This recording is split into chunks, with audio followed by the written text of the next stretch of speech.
He tried to be a woman for 8 years until God set him free. Welcome to Freedom Alive. Walt Heyer underwent medical mutilating surgery and lived in a world of gender confusion. Then, with the help of Christian counselors, Walt embraced a relationship with Jesus Christ and experienced true healing. Walt joins us to share his story and how uncovering the root causes of gender confusion is essential to treatment. I'm thankful to again be joined by Matt Staver, our co-host from Liberty Counsel. And Matt, it seems that instead of getting to the root cause of gender confusion, activists just keep changing the language. Well, you know, it is a very sad situation that's happening to children when they come to a counselor and they're having anxiety or depression or body image issues or maybe eating disorders, or maybe they might be on some level of this autism spectrum, and they actually have issues that are plaguing them, causing them stress, and they want help. And they get information from a doctor or a counselor that says, the problem is you were born in the wrong body, and this is how we change it and make everything good for you. We'll give you drugs, we'll give you surgery, and everything will be fine. And that's the biggest lie that's harming children. And that story is happening from many, many people who have gone through that process and bought the lie, and now they're more damaged than they ever were before. In fact, we now know that 41% of people who have actually gone through these surgeries end up committing suicide because they realize the underlying mental issue hasn't been dealt with. It got worse. And now look what they've done to their body. And those people that pushed them down this road abandoned them, and they have no hope, and they end up taking their lives. So this is a real tragedy. Walt is a person who went through this, and he's got an amazing message of hope and a ministry that helps people in these situations.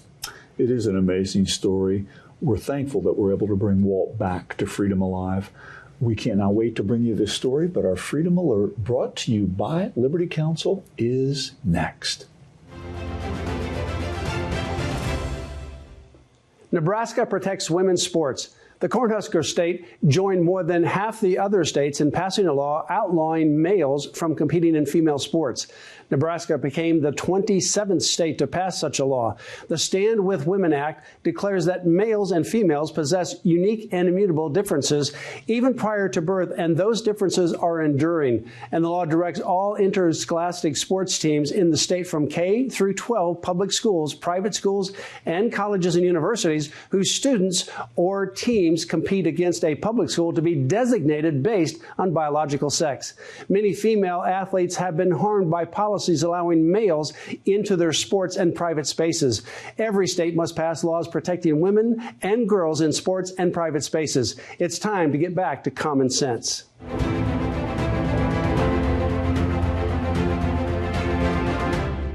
Up next, Matt's interview with Walt Heyer. I'm pleased to welcome to Freedom Alive a very special guest and a longtime friend, Walt Heyer. He has personal, firsthand experience of what it's like to have this gender confusion, to take the hormones and go through the surgeries. And now he has an amazing ministry to those who are gender confused, who have different traumas that they face, and now has come out with a book co-authored by Dr. Jennifer Bowens, Embracing God's Design. I want to get into that a little bit later, but welcome to Freedom Alive, Walt. Good to have you. Yeah, Matt, so good to be on with you again. It is always good to be with you. Walt, tell us a little bit about your story for some people who are watching that may not know about your background. Yeah, you know, it started 80 years ago, Matt. In 1944, my grandmother, when she was babysitting me, I'm 84 years old, so she was cross-dressing me in a dress that she made for me, thinking that it was benign and harmless. But, Matt, looking back today, I realized that when she was cross-dressing me, she was doing psychological and emotional child abuse by cross-dressing me. It is not something we should be doing to our young people, and it cost me nearly 45 years of confusion until I came to find the Lord Jesus Christ through prayer and was redeemed and restored so I could speak out against this horrific idea of giving people hormones and surgery, which only devalues, dehumanizes and destroys God's design of man and woman. I know from hearing your story before, your grandmother did this and gave you a special dress that she would cross-dress you in when you would visit her, and then hid that from your parents until one day they found out about the fact that she was dressing you as a girl.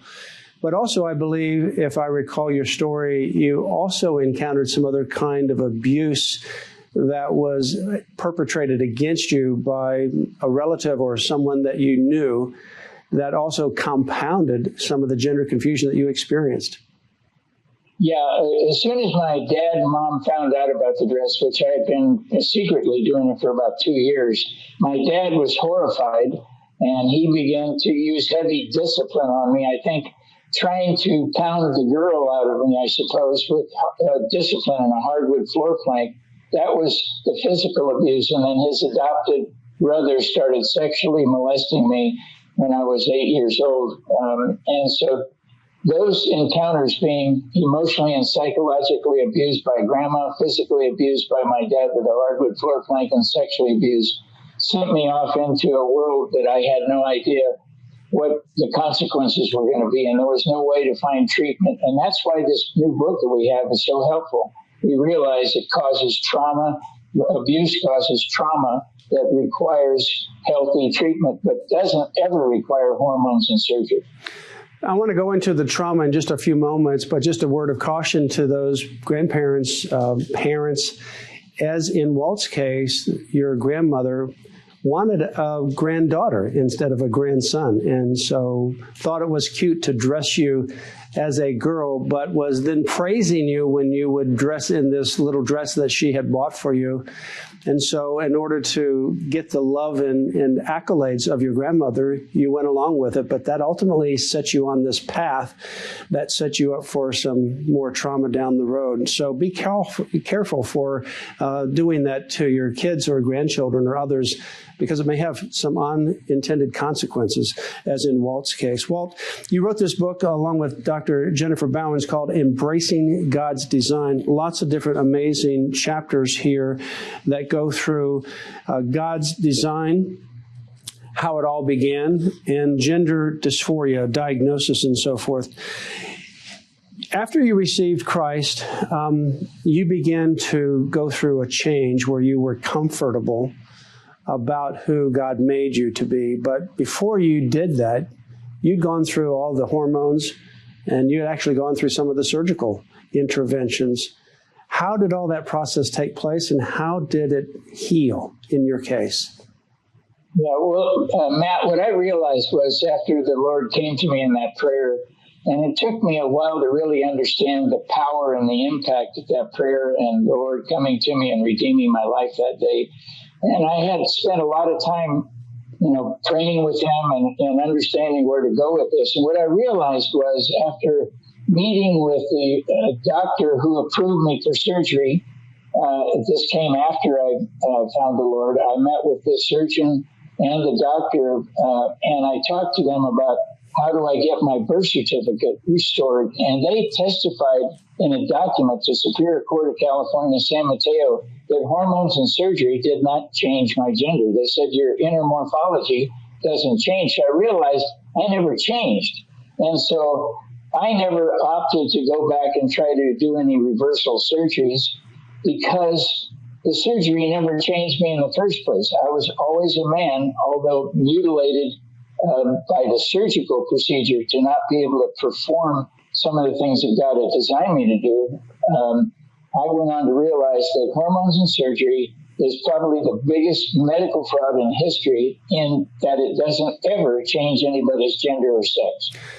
How did you come to the point where you were healed, though, in terms of being comfortable and content with how God designed you as a male? Well, that really came when they testified in Superior Court in California and said my gender was never changed. That was so fantastic to me that, it was a fraud. I was living a fraud. Yeah. I really never became a woman. I was still a man, and it was all pretty much a masquerade, a counterfeit gender, if I can say the word. It's just like a counterfeiting $100 bill. It looks like a $100 bill, and I looked like a female, but I wasn't. So it's a counterfeit gender at best. Now, your book says that affirming gender identity, in other words, trying to affirm a lie that you can change your sex or your gender, actually ignores the trauma and also erases the very image of God. Tell us about what you mean. Well, what I've found out is, people have written, I've had, thousands of people have written over the last 20 years now, and each one of them has taught me something about their life.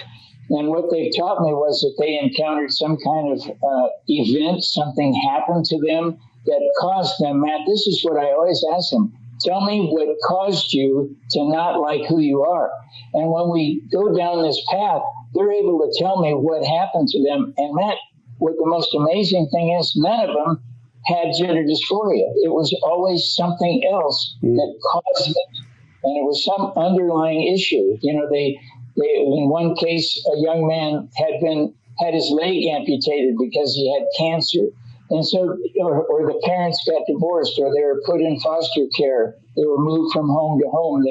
All these things are what we call adverse childhood experiences, and they relate to trauma. We need these children who are suffering from identity issues to seek out a healthy trauma therapist who can actually deal with the trauma they've suffered and help them avoid ever going for hormones and surgery for something that they can never change, which is their gender or sex.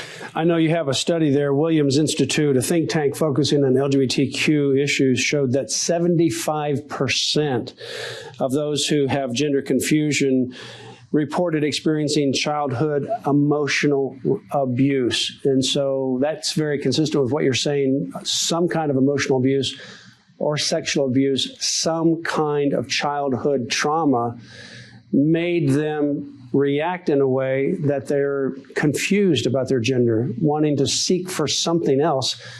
And if you give them hormones, puberty blockers, and these mutilating surgeries, you're not addressing the underlying trauma. That trauma then continues to manifest itself and grow and become even worse.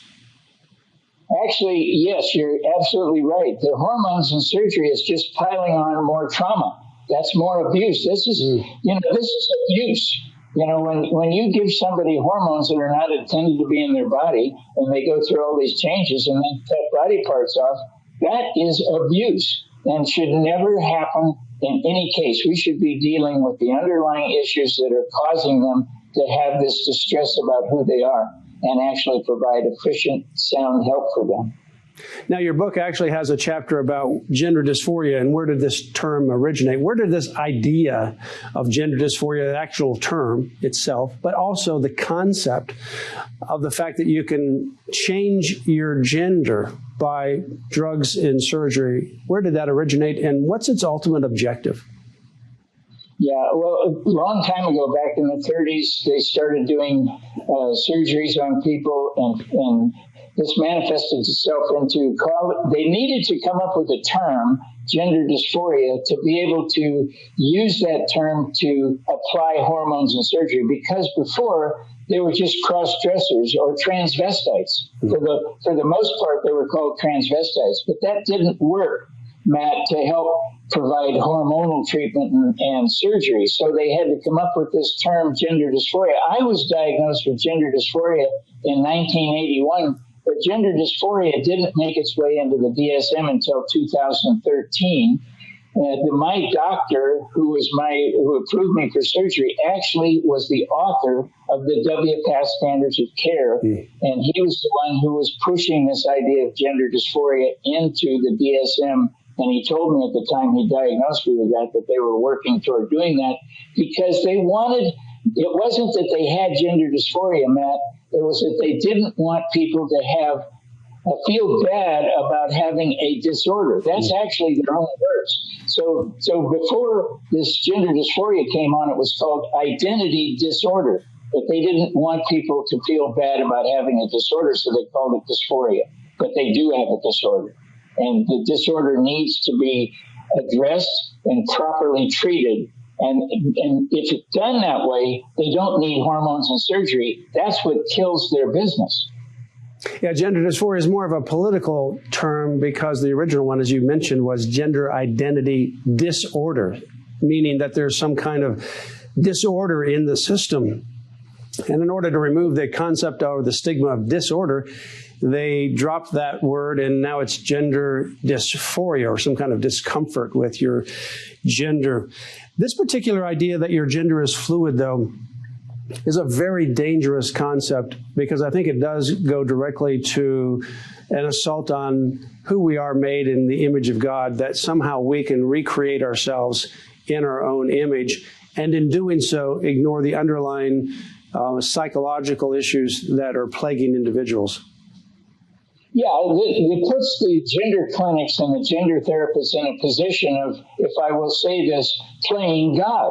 They are playing God, saying that they can change your gender, that God didn't make you that way, that we can change you. And as we know, they use the term gender applied at birth, which is not when it happened. Your gender and sex are determined at conception in the womb, and you can't change it after you're born, but that's what they try to do. Now, in your book on section 2, it talks about addressing the heart of the matter. It goes through trauma and identity confusion, also defining or dealing with root causes of identity confusion, little t traumas. What is that referring to?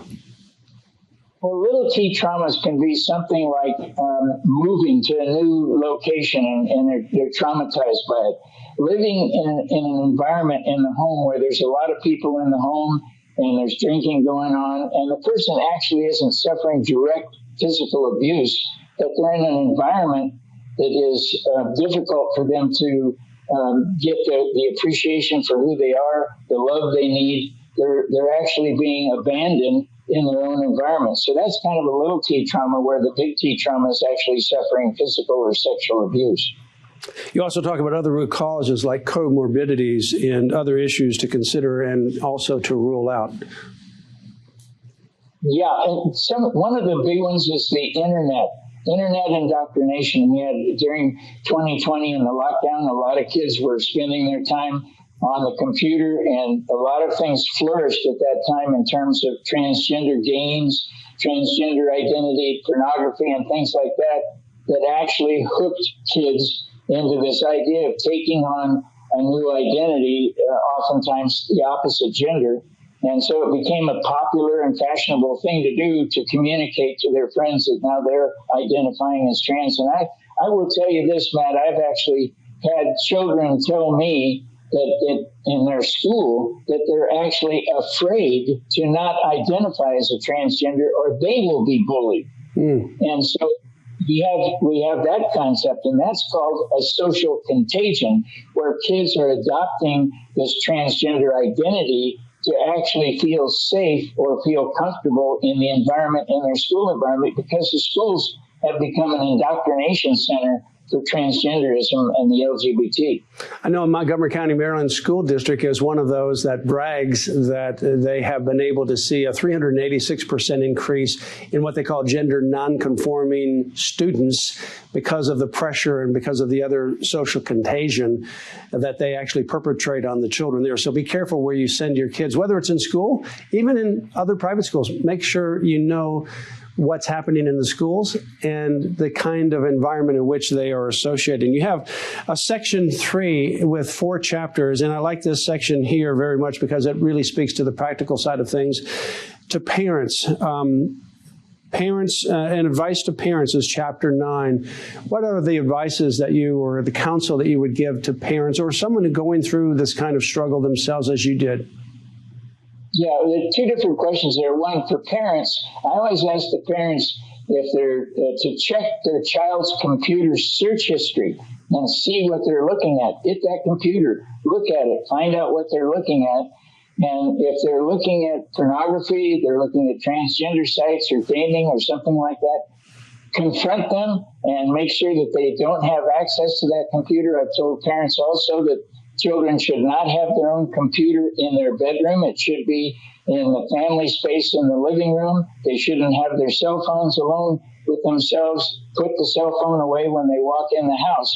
These are things that cause addiction to the issues that are on you have an enemy in the house when you have your computer open to these sites. And so parents also need to reject the idea that they have a trans kid. I've heard that so many times, Matt. There is no such thing as a trans kid.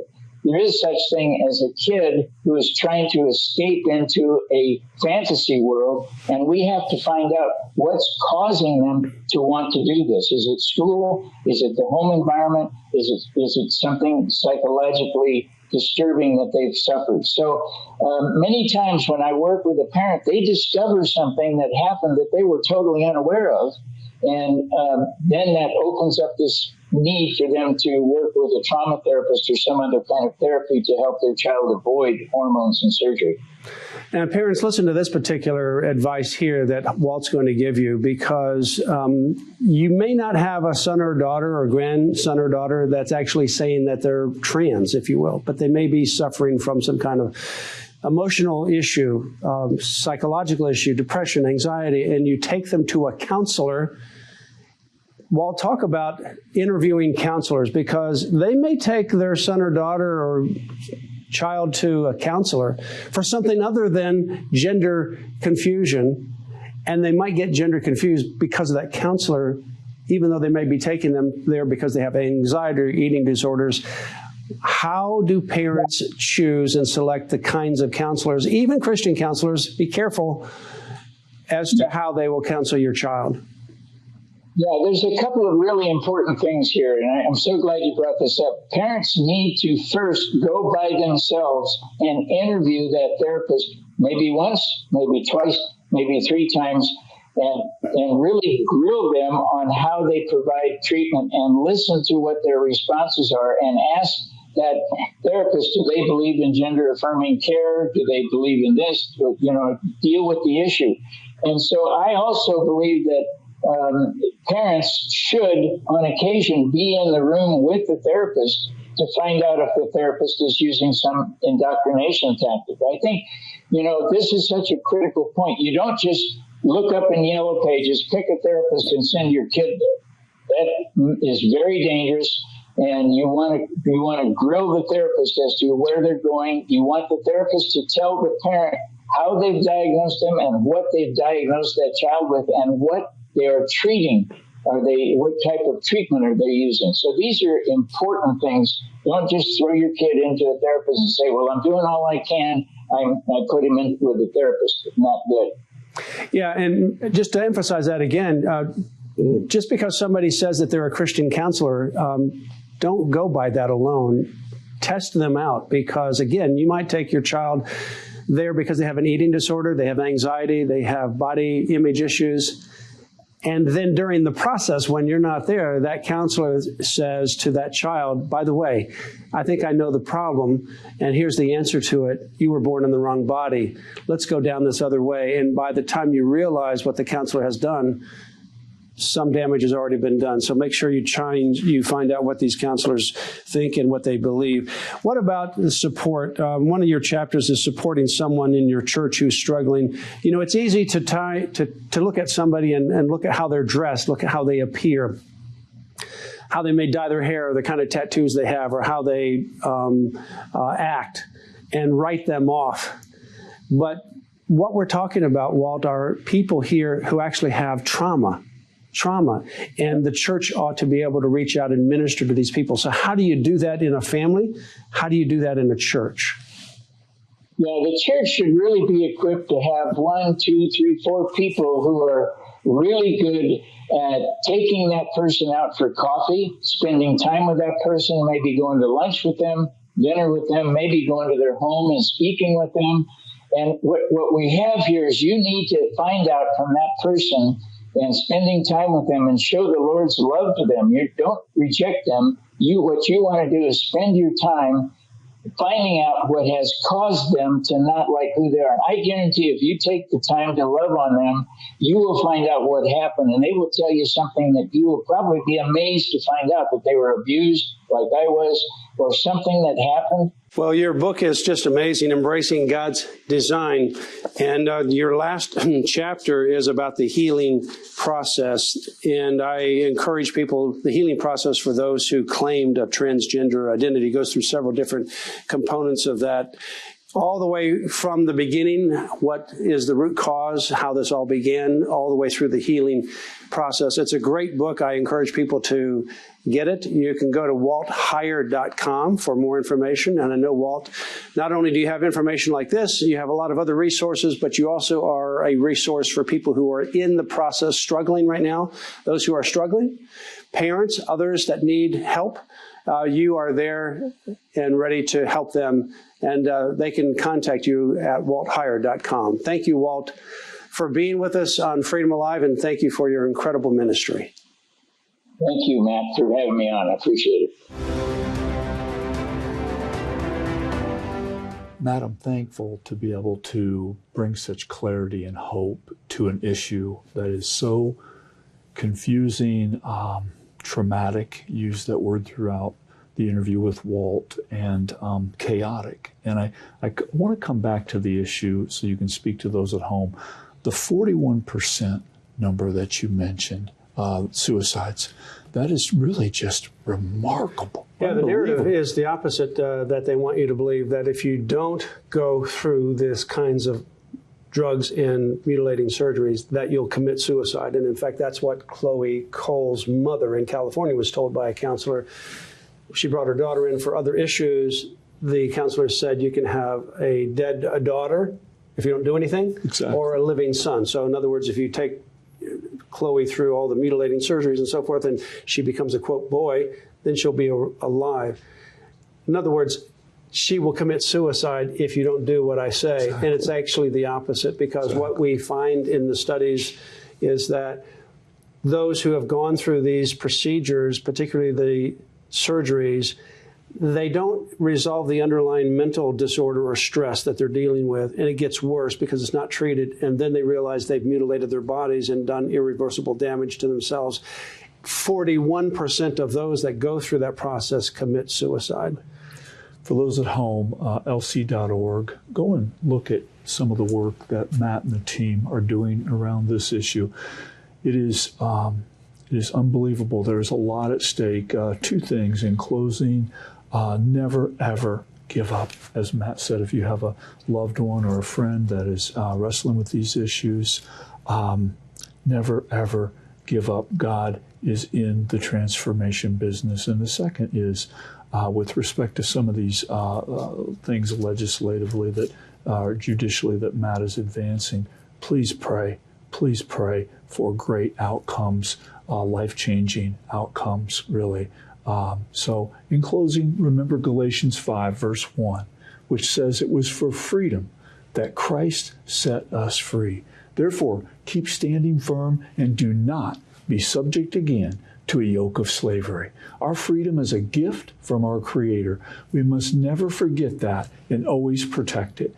Join us here next time. You'll hear victories as well as ways you can stand up for your priceless freedom. Join us again for Freedom Alive.